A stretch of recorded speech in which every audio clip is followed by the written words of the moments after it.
तो चलिए आज बात करते हैं क्लास 9th के नए एनसीईआरटी सिलेबस की। एक बहुत बड़ा बदलाव आया है जो न सिर्फ किताबों को बल्कि पढ़ने के पूरे तरीके को ही बदल देगा।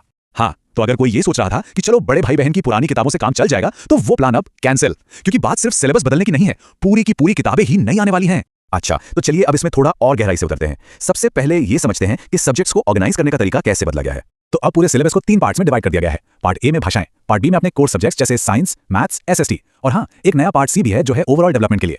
और सबसे इंटरेस्टिंग बात पता है क्या है? इसके लिए कोई अलग से किताब नहीं है, बल्कि इसके चैप्टर्स को मेन सब्जेक्ट्स के अंदर ही मतलब इंटीग्रेट कर दिया गया है। ठीक है, अब आते हैं साइंस पर, और यहाँ कुछ बहुत ही मजेदार अपडेट्स हैं। सच कहूं तो ये वो बदलाव है जिनका टीचर्स कई सालों से इंतजार कर रहे थे। जैसा कि यहाँ दिख रहा है, साइंस का पूरा स्ट्रक्चर ही बदल गया है। फिजिक्स, केमिस्ट्री, बायो के साथ साथ अब एक नया कंपोनेंट जुड़ गया है, अर्थ साइंस। और सिर्फ इतना ही नहीं, हर ब्रांच के अंदर जो फोकस है उसे भी पूरी तरह से नया रूप दिया गया है।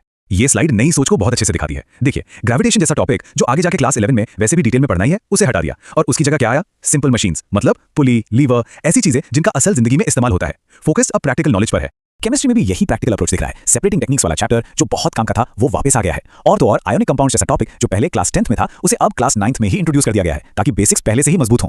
अब बात करते हैं बायोलॉजी की, और यहाँ एक ऐसे चैप्टर की वापसी हो रही है जिसे कुछ साल पहले हटाया गया था, और ये चैप्टर अपनी मुश्किल के लिए जाना जाता है। बिल्कुल सही, डाइवर्सिटी इन लिविंग ऑर्गेनिजम्स। ये चैप्टर वापस आ गया है, और इसके साथ ही रिप्रोडक्शन पर एक पूरा नया चैप्टर भी जोड़ा गया है जो पहले क्लास 10 के सिलेबस का हिस्सा था।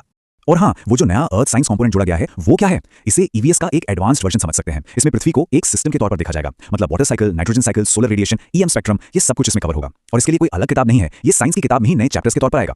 चलिए अब साइंस से आगे बढ़ते हैं और देखते हैं कि मैथ्स और इंग्लिश में क्या क्या नया हो रहा है। यहाँ भी चैप्टर्स बढ़े हैं और क्रिएटिविटी पर काफी जोर दिया गया है। मैथ्स में सबसे सीधा और बड़ा बदलाव तो यही है, चैप्टर्स की संख्या 12 से बढ़कर अब 15 कर दी गई है। तो ये जो 3 नए चैप्टर जुड़े हैं उनमें क्या है? अर्थमेटिक प्रोग्रेशन यानी एपी अब क्लास 9 में ही पढ़ाया जाएगा।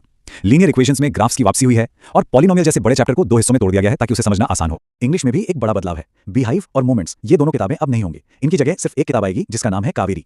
लेकिन किताब से भी बड़ा बदलाव है इंग्लिश के राइटिंग सेक्शन में। यहाँ पूरा फोकस ही बदल गया है। अब persuasive essays, research based writing और डायलॉग्स के साथ कहानी लिखने जैसी क्रिएटिव चीजों पर जोर दिया जाएगा। मतलब अब सिर्फ रटे रटाए फॉर्मेट्स नहीं चलेंगे।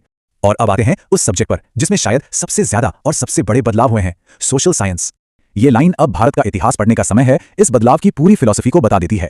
नया अप्रोच पूरी तरह से इंडिया सेंट्रिक है। भारत का इतिहास, यहाँ का समाज और दुनिया में हमारा क्या योगदान रहा है, इस पर अब गहराई से फोकस होगा। पहले वाला सिस्टम याद है? हिस्ट्री, सिविक्स, ज्योग्राफी, इकोनॉमिक्स की अलग अलग किताबें, लगभग 20 चैप्टर्स, वो सब अब खत्म। अब पूरा सिलेबस सिर्फ 2 पार्ट्स में होगा, जिसमें कुल 16 यूनिट्स होंगी।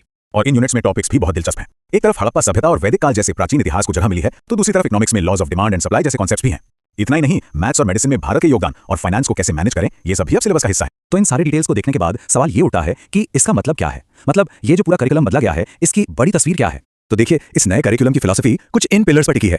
पहला, प्रैक्टिकल स्किल्स पर जोर। दूसरा, क्रिएटिविटी को बढ़ावा देना। तीसरा, एक मजबूत इंडिया सेंट्रिक फोकस। और इन सब का मकसद एक ही है, रटने वाली पढ़ाई को कम करना और सीखने के अनुभव को ज्यादा रेलेवेंट और दिलचस्प बनाना। तो आखिर में बस यही कह सकते हैं कि ये सिर्फ किताबों या चैप्टर्स का अपडेट नहीं है, ये एजुकेशन की सोच में एक बहुत बड़ा बदलाव है। एक ऐसा बदलाव जो स्टूडेंट्स को आने वाले कल की चुनौतियों के लिए तैयार करने की कोशिश है। अब देखना यह है कि ये कोशिश कितनी कामयाब होती है।